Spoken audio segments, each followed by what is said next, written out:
up the notes on vectors in a coordinate plane in the hopes that this video can make it up on YouTube. Okay? All right. So, on Friday, you guys learned about component form, which is which is probably the most common way to write a vector. Okay? Today, we're going to talk about another way, which is linear combination form.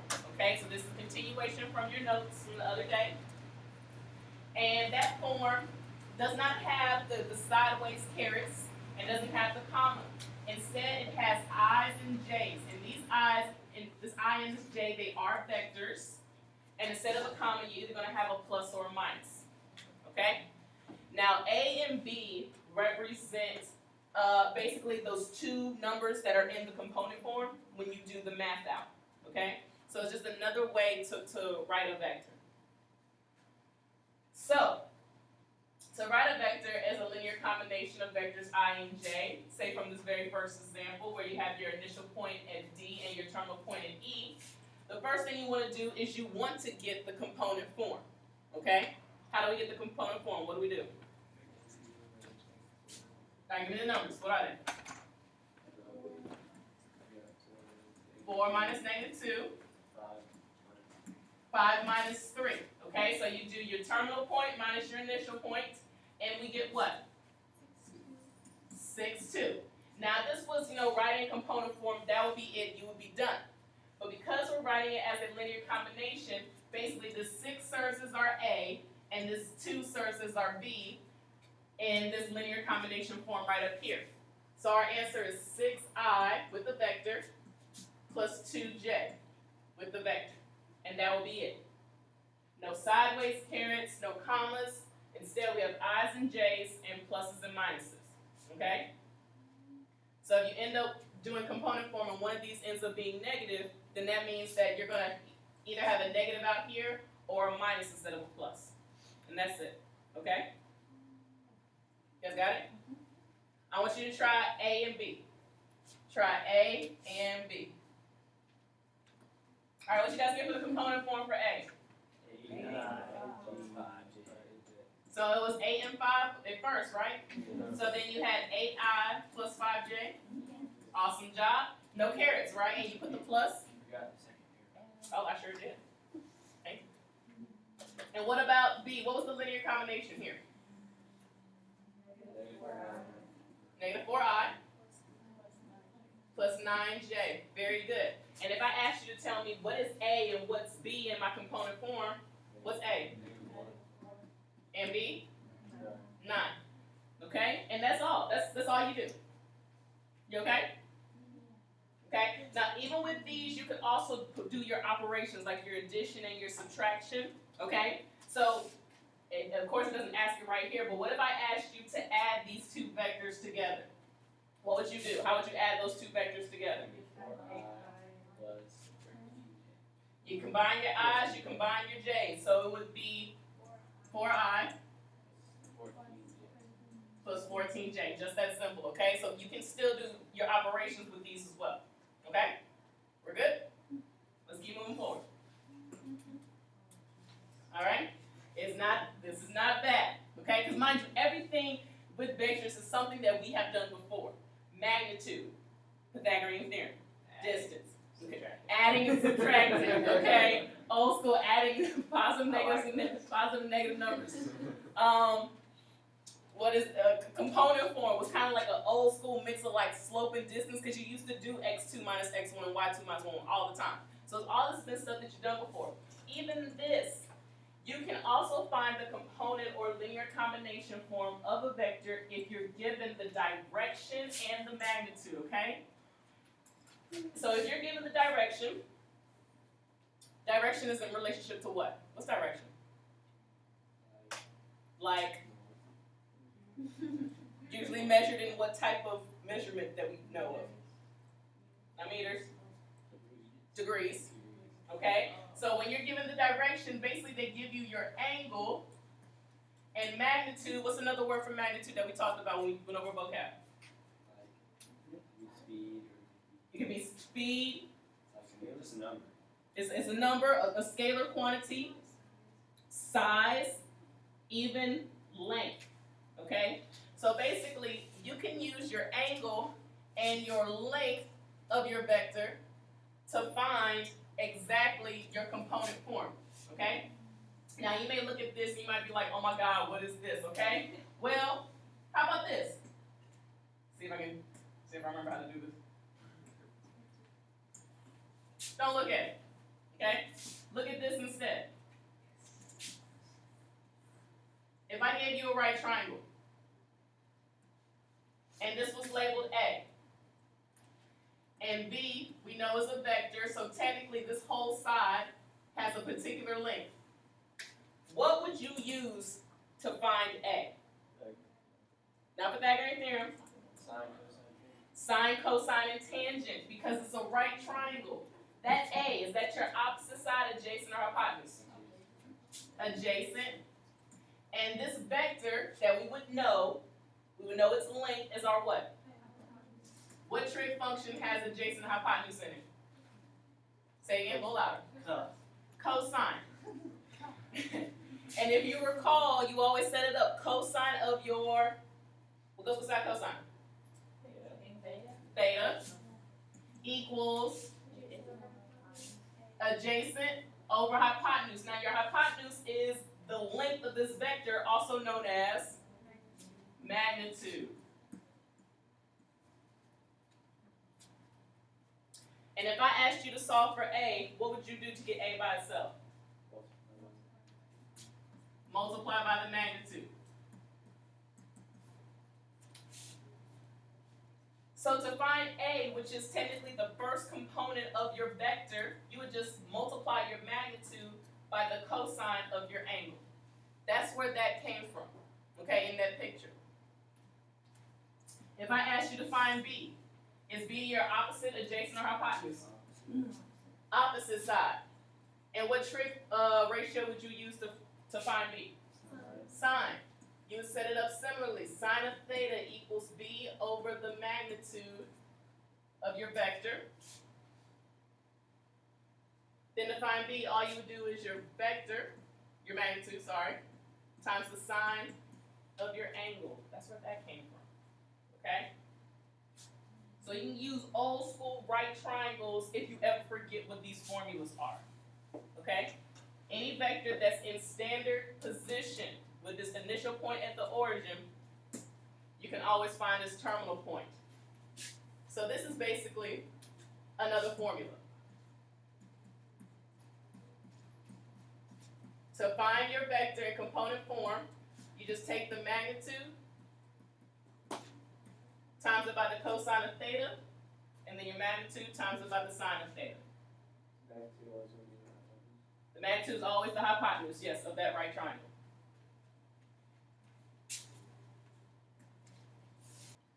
So look at this example down here. We'll do this one together, you'll do the next one on your own. It says find the component form of vector B, the magnitude of 10 and an angle of 120. You're using this formula because you know your magnitude and you know your angle. So you'll plug in 10 cosine 120, then 10 sine of 120. And don't you dare do what I think you're about to do. Why?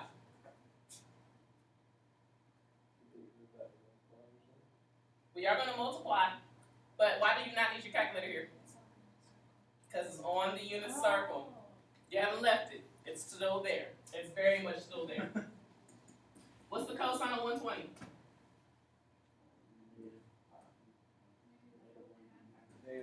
Negative 1/2. And what's the sine of 120? Square root 3 over 2. So to find the component form of this vector that has a magnitude of 10 and a direction of 120, you just multiply. What's 10 times the negative 1/2? -5. And then what's 10 times square root 3 over 2? 10 root 3 over 2, which simplifies. 5 root 3. And there's your vector. Wow. Okay? No, the angle won't always be on the unit circle. When it is, I expect to see you use your knowledge in the unit circle. When it's not, then you can use your calculator, okay? So the next one, when you look at the next example, is 45 on your unit circle? Okay, so I expect you to do it without a calculator, okay? So go ahead and find the component form of this. You should set it up 8 cosine 45, 8 sine 45. And what you get? Finance. That's it. And that's it. If I ask you to write it in linear combination form, what's the next step you should do after this? Plus. And that's it.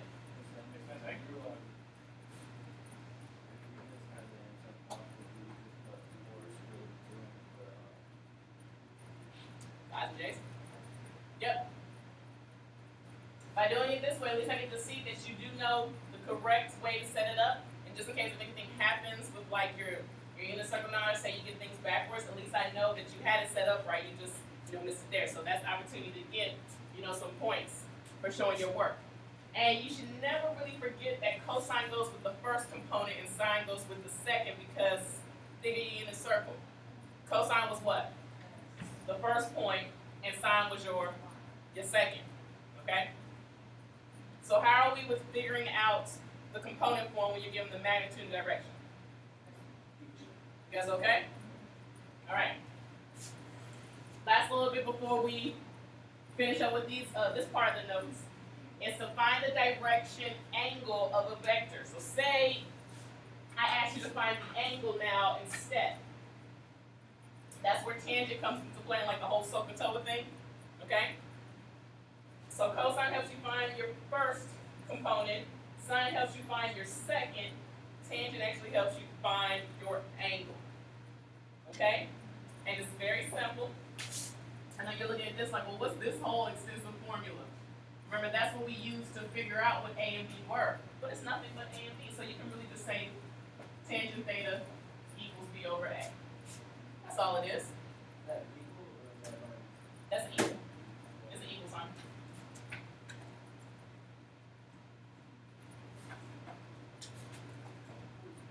So if you look at the very first example, when we're trying to find the direction angle of the vector to the nearest 10, what's A in that problem? 3. And what's B? 7, not the 10, just the 7. So then you just set it up. Tangent theta equals 7 over 3. And now think back, we did this a while ago. What do you do when you find an angle, when you're looking for an angle?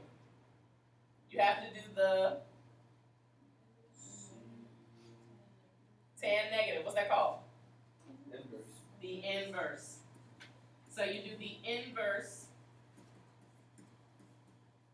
of that ratio, of that fraction. And this, you have to round to the nearest tenth, so what do you get to use? Your calculator. Yay. It's been a while, I know. It's been a while. And how should you round?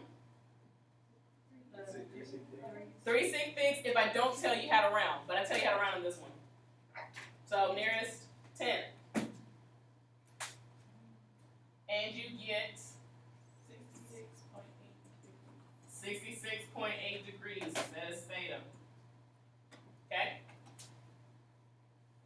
Now one thing you do have to keep in mind, guys, is that we're talking about a direction angle.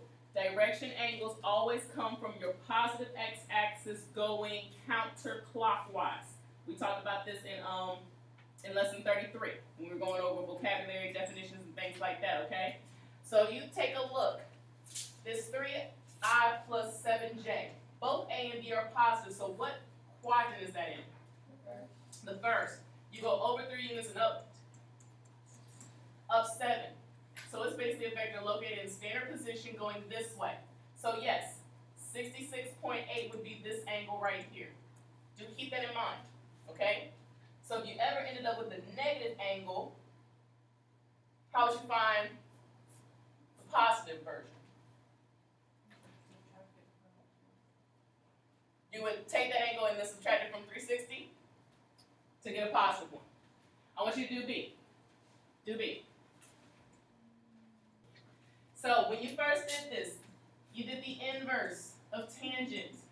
What went on top? -5. -5. And when you did that, rounding to the nearest tenth, you got a negative, okay? -51.3. Now this vector is located in the fourth quadrant. So if it had a negative angle, that means we were coming from the x-axis going clockwise. We don't want that. We want the one that goes from the positive x-axis counterclockwise. So we have to basically, Add to our answer to get our actual angle, which is 308.7 degrees. Please make sure that when you're finding your angle, you are in degrees and not in radians, okay? Questions up to this point? So the last little bit that we're going to add to the rest of your 34 notes does deal with the application part about this, okay? Because that's what vectors are. Vectors are applications of trig problems, okay? Or trigonometry, all right? So you have the situation. A quarterback is running forward at 5 meters per second, throws a football with a velocity of 25 meters per second at an angle of 40 degrees with the horizontal. Find the rectangular speed and the direction of the pass. Okay? So you know a word promise, you read it once and you read it again. And pull out whatever important information that you have. A quarterback running forward at 5 meters per second throws a football with a velocity of 25 meters per second at an angle of 40 degrees. What is the rectangular speed and direction of the pass? When it asks you for the speed, what do you think it's asking you to find using math terms? The magnitude. So you're looking for the magnitude when it asks you to find the speed. And what do you think they're talking about when they ask you to find the direction of the pass? Say again? The angle. Okay? So far we know, okay, I got to use the magnitude formula and then the angle formula that we just went over, okay? So we're going to be using what we just did to help us answer this. Now there's only one thing that we're missing in order to find the vector, in order to find the magnitude and the direction, which is what? The vector, okay? Now, you may be looking at this picture, and no, you won't always be given a picture, but you could draw this, okay? You know, a person running forward, throwing the ball, okay? The thing is that right here, you have two vectors, okay? Where their two tails are meeting, okay? Tail to tail, huh? Not 25 plus 5, but we are going to need to add. When you add two vectors, what do you get? What's that word? The resultant, okay? We're going to be using the tail-to-tail method, which is technically this. We're trying to figure out, okay, what is this? This is our resultant. And when you really think about it, guys, if you're running forward, solely, just running forward, okay, at 5 meters per second, that's what this vector represents. If I'm throwing a ball, standing in place, just throwing a ball, that's this vector. I need the vector that is created when I'm running and throwing the ball at the same time. Does everybody understand that? That's what R represents. That's what we need to find, okay? So in order to find R, we need to add our two vectors. The one right here that represents the flight of the ball, and then this one here, which represents us running forward.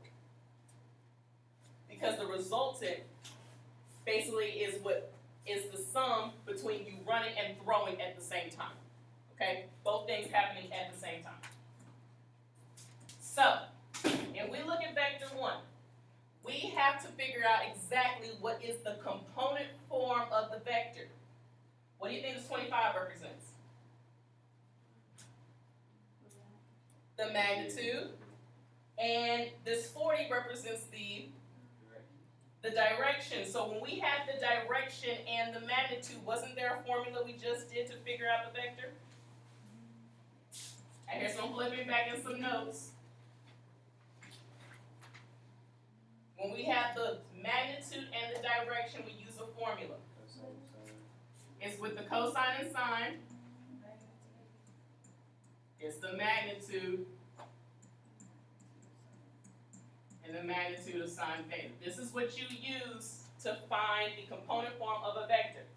Because that 25 represents the magnitude, the length of the ball, the speed of the ball, and 40 represents your angle. So you have 25 cosine 40, 25 sine 40.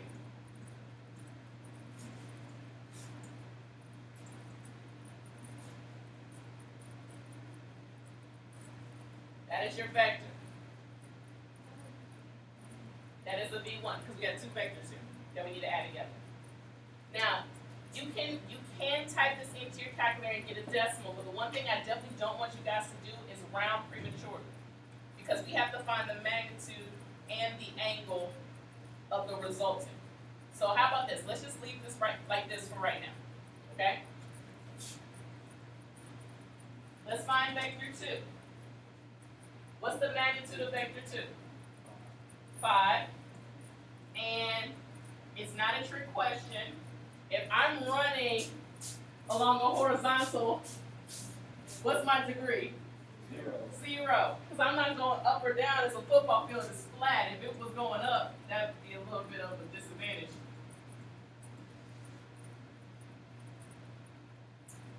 And that's vector 2.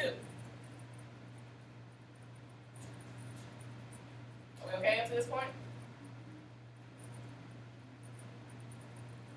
Now the resultant, which I just labeled R, you could have labeled it anything else if you wanted to, is the sum of vector 1 plus vector 2. And if these are my two vectors, what essentially am I adding together?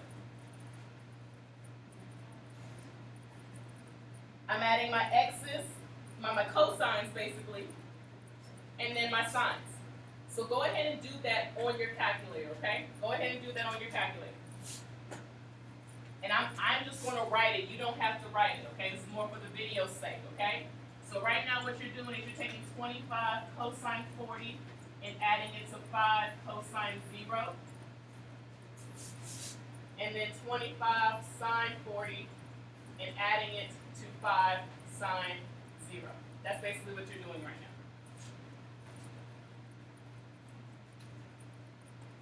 If you keep those decimals long, it will help prevent from any premature rounding, guys. Okay?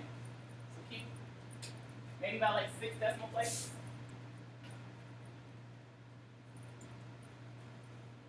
So what's my resultant?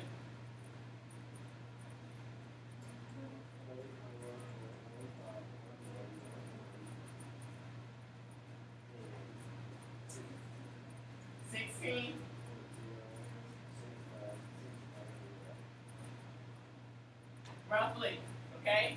If you keep those decimals long, you'll get closer to a more exact answer.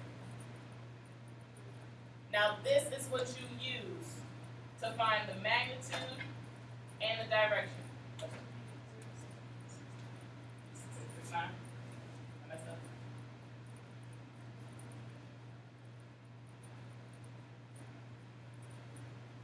So now we can actually find the speed of the pass, which is basically the magnitude. I have our vector, and to find magnitude, you just do what?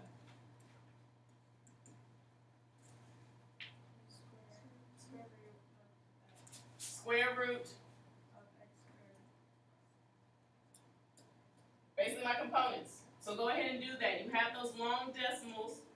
Go ahead, square them, add them together, take the square root, and then you can round. We're trying to get as close as possible to the actual speed of the pass. So you should have gotten about 29 meters per second.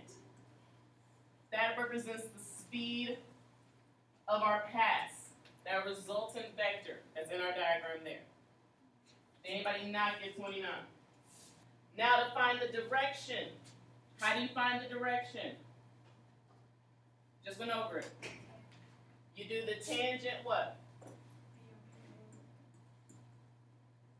The tangent inverse of B, which is 16.06969 over A.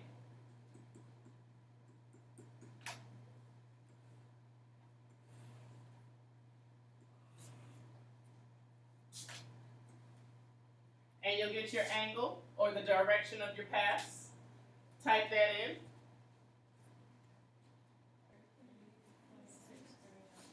So 3 significant figures will be 33.6 degrees. That is the direction or the angle of your pass. And I know it may look like a lot. That's just because I wrote out like almost every single step that I possibly could. You technically don't have to write that out. But the one thing you do need to realize is that a lot of times with these word problems, you're looking for the sum of two vectors. And in order to do magnitude and direction, to find a speed or your direction angle, you need a vector. And that's really where a bulk of the work comes in. Okay? So I want you guys to try the next example on your own. And then we'll come back together and we'll check it.